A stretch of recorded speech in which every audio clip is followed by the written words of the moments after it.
Welcome back inside the coach's room. I'm Petey. Today's something a little different. We're going to take a closer look at the Vegas Golden Knights and the Utah Mammoth as they prepare for Game 4. Some of the things that they've gone through through the first three games and some things to look for when you're watching this game on TV.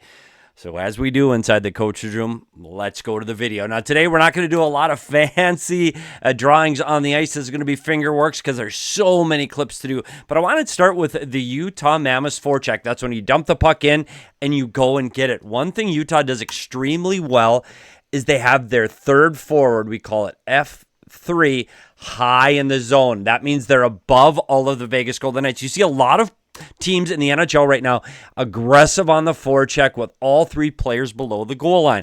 Well, with Utah being a little more passive, that allows them to stay above Vegas and keep the puck in the offensive zone. You're going to see that over and over again where they're more passive. They stay above Vegas, create a turnover, and here you can see it in Game 2, leading to Guenther's 5-on-5 goal and giving Utah a 2-1 lead, is their ability to stay above on the forecheck. So look for that from Utah in Game 4, especially at home. And what that does when they have a very good F3, third forward in the zone, that again allows their defensemen to pinch.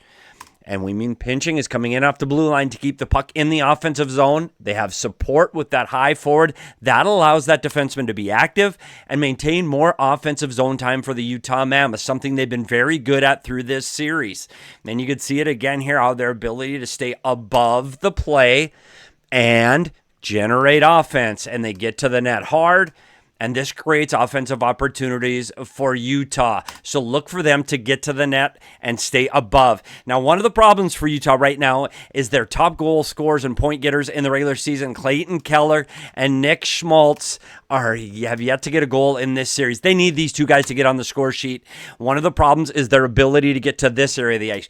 Good news for Utah is their line mate, Lawson Crouse, has been able to get to that area of the ice. You can see him here with a scoring opportunity. It's one after the other on his ability to get to the inside and generate some offensive opportunities. He's been great at getting to the inside, allowing Keller and Schmaltz to find him into the interior.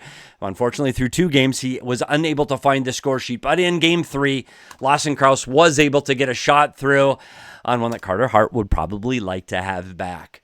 One other player you have to look for. Well, there's more than one. But this team off of the rush has been very good, especially that second line with Yamamoto, Cooley, and Guenther. And when Guenther gets this puck on his stick, it is automatically going to the net. This kid can shoot. He's got one of the best shots in the league that goes unnoticed at times, and he can beat guys clean. So look for him to be dangerous there. And this line is very good off the rush. We saw it in Game 2. Again, we see Dylan Guenther driving wide, but we also see the speed of Logan Cooley following up, and this allows them to get the go-ahead goal in Game 2 off the stick of Logan Cooley. This team is very good off the rush, and when you look at the speed and skill of Logan Cooley right now, who's really been outstanding in this series, goes 1-on-3 for an opportunity. You got to slow this one down for the puck skills of Logan Cooley. He has been absolutely outstanding, a breakthrough playoff series for this young player for the Utah Mammoth. One thing to look at with Cooley, we talked about how good he is driving the net here. Look for him to stop up off the rush. That means when he's coming in off the blue line, he stops. And he's looking for the late players coming into the zone. If he cannot beat the Vegas defenseman to the net, look for him to play late, get shots back through the late man, and get opportunities like this. You're going to see it over and over again where Cooley comes in. If he can't beat him wide, stops hard, looks for the late man, and looks for an opportunity to come in late. Again, stops, looks for the late man, but he doesn't quit there. The one thing about Logan Cooley is this kid never quits. He's got a great motor. He drives to the net here, and that's what allows him to put this one past Hart in Game 1. That line has been very good for the Utah Mammoth. One thing they've also been very good at for Utah is between the neutral zone at limiting Vegas's chances off the rush. How do they do that?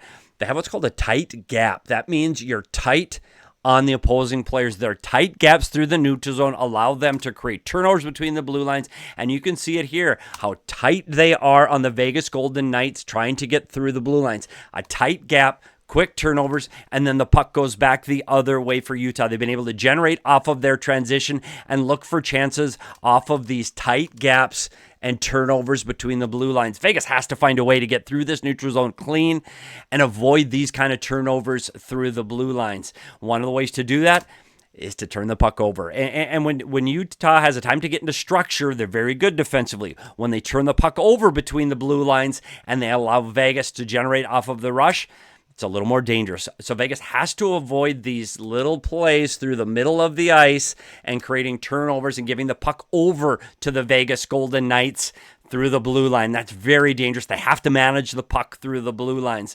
And we saw their power play. Their power play is one guy pumping it over and over and over, and that's Dylan Guenther. We already talked about his shot, but his ability to get this one-timer off of that left circle over and over again off of Hertl finally is able to find the back of the net in Game 3 off of that one-timer, giving Utah a 2-0 lead. So those are some of the things to look for Utah. For Vegas, you got to be rough. This team excels when they are able to drag Utah into games like this. They are second in hits through the playoffs, only trailing the Philadelphia Flyers. Playing rough like this favors the Vegas Golden Knights. And one matchup to look for, we saw it in Game 3, was O'Brien and Colasar having a little chat between whistles and then off of the faceoff. Will we see a matchup between these two in Game 4? Time will tell. But Vegas is physical off of the forecheck. They were able to separate the puck from the Utah Mammoth defenseman. This is where they had their best opportunities, when they can play physical like this, because they can be physical, create turnovers, and then get these quick strikes off of their forecheck against the Utah Mammoth. Again, their ability to get to the net has been a key for Vegas. Their ability to get pucks to the net with traffic and then beat their checks to the wall has been one of the ways that the Vegas Golden Knights have been able to generate offense. Again, it's their ability to get to the blue paint and be physical in that area of the ice. Look for Vegas to try to get more to the blue paint, whether that's shots from low to high in the zone by their defensemen or their forwards driving the zone, because we can see it here again in Game 3. Nick Dowd, who is leading this Vegas Golden Knight in 5-on-5 goals. He had 5 in the regular season. He's got 2 through this playoffs because he's a big body guy that gets to the tough areas. And we see one of the things that Vegas has done well is, again, we talk about these shots from the defense. High tip means it's not a tip in front of the net. It's a high or in the zone with traffic in front of the net. So Vegas will do more of this in Game 4, trying to get in front of Vejmelka. One of the things they do, too, to generate offense is they get their defensemen really low in the zone off of the blue line. You usually see these defensemen taking shots from the blue line. Well, Vegas has done a nice job in getting their defensemen tight at the top of the circles to get shots like this. But we talked about their physicality off of the forecheck.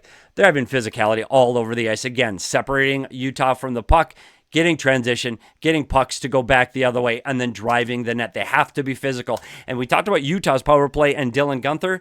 Well, you got to look for the low plays from Vegas. Eichel runs their power play. We call this the half wall. It means it's halfway up the wall. You might also hear it as the flank, but his ability to get the puck from here, and then from here, it can either go to the middle, it can go to the back door, or this player can take it and drive it to the net. This is where the Vegas Golden Knights are most dangerous on their power play. So look for plays like this in tight, like they got to Hertl early, and they were able to get the puck to Stone on the back door. But one player that hasn't been able to score on the power play is Dorofeyev. He led the NHL in power play goals this year with 37. He's got 0 goals through the first 3 games. Vegas needs to get him on the board in the power play and 5-on-5. There's some things to look for in Game 4 between Utah and Vegas. Utah needs to continue to play with pace, play with speed between the blue lines, and get those young kids creating offense from the blue line in. For Vegas, it's about physicality, creating turnovers, and getting to the blue paint against Vejmelka. It's going to be an exciting Game 4, and make sure you tune in here at Inside the Coach's Room, and we'll break down some of the goals tomorrow. And stay with us for the entire Stanley Cup playoffs, so we break down plays, goals, and try to help you learn this fast game of hockey just a little bit better. I'm Petey, and we'll see you at the rink.